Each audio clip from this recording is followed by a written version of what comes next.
There is this thing called buyer's remorse.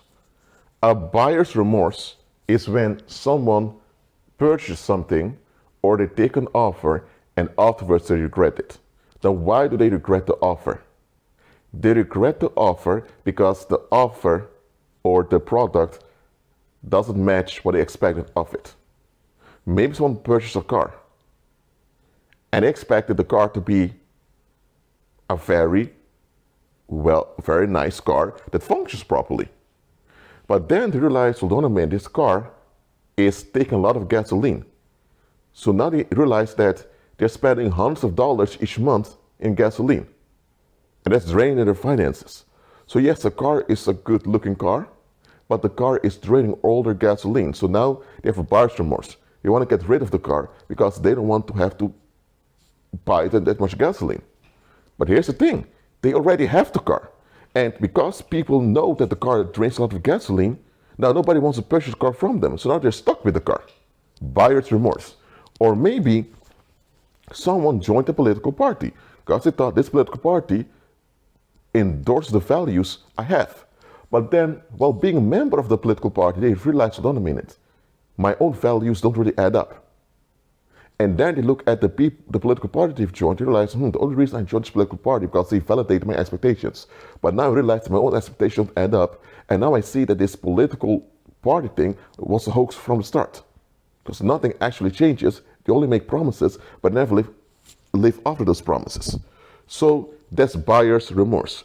Or maybe it's not an offer, nor a product. Maybe it's a relationship someone entered into with certain expectations, and now they're upset because their expectations are not met. Maybe a woman saw a man and she thought, oh, that's going to be a stable man. And she invested in being with this man. But here's the thing. She had the expectation that she had to become the center of his existence, that everything in his life should revolve around her. But then he confronts her and saying, what's wrong with you? Why do you think that you have to be the center of everything in my life? I was born without you. And when I pass away, I will be the one in a casket. Okay? Why are you thinking that you are entitled to be the center of my life just because I'm having sex with you? And now the woman is confronted with her own narcissistic thinking and she's upset because she just wanted to be validated. She didn't want to be challenged. Buyer's remorse. Now, she didn't buy anything, but you get what I'm saying? It's the same thing as if she bought a product and now she's dissatisfied. Buyer's remorse comes from people having expectations they haven't checked. I mean, if you purchase a car, you should know what type of car it is. You know, a race car is different from a Jeep. A station wagon is different from a 4Runner, for example. Well, I believe they're kind of similar, but anyway, I'm not that an expert on cars. I admit that. Anyway, you need to know what type of car it is. I need to know whether it's a car that takes diesel or a car that takes random gasoline. Because if it's a car that takes diesel, then you need to purchase diesel for your car.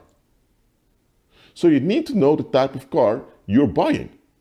So your expectations must be in line with what you're purchasing. Nobody just purchases a car and then thinks, what type of car is this? No, you check what type of car it is before you buy it. Now, buyer's remorse still happens, but often for emotional reasons. For example, you saw commercials with those sexy ladies near an expensive car. And in your mind makes the connection between sexual satisfaction and that expensive car. So now you purchase the car and you think somehow that sexual satisfaction is going to come. But there is no sexual satisfaction possible with a car because it's a vehicle. Now, you were not into having sex with a car, I know that, but in your mind, there was this connection, sexual satisfaction with an expensive car. Why? Because that's what the advertisement showed you, those attractive females near a car. So in your mind, you expected, if I have this car somewhere, in some magical way, the hot ladies would come or there will be sexual satisfaction. It didn't happen. And now you have buyer's remorse. So buyer's remorse often has to do with expectations on an emotional level that don't add up. Now, why am I talking about buyer's remorse? It is because a lot of people will experience buyer's remorse with you. Let me tell you why. Most people out there don't see you for what you are. They see what they need. Most people only see when they need when they look at you. They don't see what nor who you are. They see what they need. Okay? So they see you a certain way based on what they expect in life. And because they're self-obsessed or self-absorbed, they see you as a tool to gratify their own relief. But then, when they figure out that you are a human being too, of course you are, but when they have to realize you are a human being too, with your own needs, and you also have your own ideas and your own desires, now they get fed up. Why? Because now they realize that you're not just an extension of them to validate them. So they experience buyer's remorse, and then they turn on you and they want to get rid of you. And you ask yourself, what did I do wrong? Well, I'm telling you, you didn't do anything wrong. They had expectations based on their own self-obsession that they never challenged, and now those expectations are backfiring on them, and now they want to escape the backfire. So they project the blame onto the thing they invested in, whether it's a relationship or a product or an outcome, and just so that they don't have to face themselves. So it had nothing to do with you, neither is it your fault. Because it isn't you, it's them, with their idols that they're holding on to, and their bad thinking that they don't want to face. But how often does it not happen that people abandon us, they discard us, and we think, what did we do wrong? Where are we lacking? No. They're not discarding you to find someone better. They're discarding you for someone who doesn't see their bullshit. That's it. They are discarding you for someone who will not question their darkness. The thing is, they see that you are picking up on their darkness that they are avoiding. So now they discard you so that you won't challenge them and ask them the proper questions about them. It's the same as a scam artist was about to be found out and he leaves the scene right before the police arrives. That's how they are. There was this scam artist, I think already used this example on YouTube, but okay, there was a scam artist from Southeast Asia. He lived in Canada, then he went to the Netherlands, then he went to Canada again, or I don't know, he was just traveling around all the place. And he scammed people in very successful ways, getting people to invest all their savings money in his businesses. And then he would just take the money and he would leave.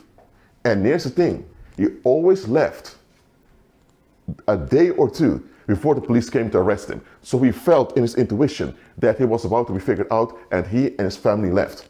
He did it several times. He was caught eventually and he had to spend years in prison, but because he was, well, I believe he did spend a few years in prison, I believe in Canada. Then he had to go back to his home country to be tried, but they didn't try him before court. We go to some scandal, and he was released, and he did the same thing again. Listen, a lot of bad people have a strong intuition when it comes to them being exposed. Their intuition don't work properly in other areas, but intuition does sense when they are about to be exposed. So when they feel and sense that they're about to be figured out, they are gone. So don't absorb someone else's buyer remorse. Look, you shouldn't give off the wrong impression to other people, because if you do that, then you're developing wrong expectations in them, and that will be on you. But if you're not giving off the wrong impression to other people, if you're not doing that, and they have buyer's remorse, then it's really something with them that doesn't add up. Look, even if you are completely Christ-centered, completely filled with empathy towards other people, and there's no darkness and no bad motive on your part at all, people can still feel disappointed in you and discard you because of their darkness not being validated. Yes, they are in darkness and they seek validation for their darkness. And if they don't see their darkness in you, they're going to feel disappointed. They will blame it on you. So they're blaming their darkness on you. They're blaming you for their darkness, and then they discard you. And then you think, what did I do wrong? No, no, no, no, no, no. It isn't, it's not you. Okay? It's not you. Stop thinking it's you. It's them. They could have communicated with you, but if they communicated with you, then they would have to explain that it's their expectations that they're upset about. But their expectations are their expectations. And if you would ask them, what are your expectations? What did you expect of me? If they would tell you what they expected from you, you'd be shocked. Because then they would have to tell you, well, I just expected you to make me happy. I just expected you to make things easy on me. I just expected you to leave me unchallenged. I just expected you just let me be without challenging my motives nor my actions. If they would tell you what they expect of you, you're going to think, what? What type of creepy individual are you? So they will never tell you what they expect of you because they can't justify what they were expecting of you. So they will experience buyer's remorse because they thought that they could scam you easily and get away with the benefits. And now that that doesn't happen, now they escalate. So again, do not absorb someone else's buyer remorse. It has nothing to do with you if you acted in a proper Christ-centered way. And if you didn't act in a proper Christ-centered way, then you just repent, you're forgiven, and you walk as a new creature. The same they should do. Stop absorbing someone else's buyer's remorse. Okay? They shouldn't have buyer's remorse to begin with. And that buyer's remorse wouldn't even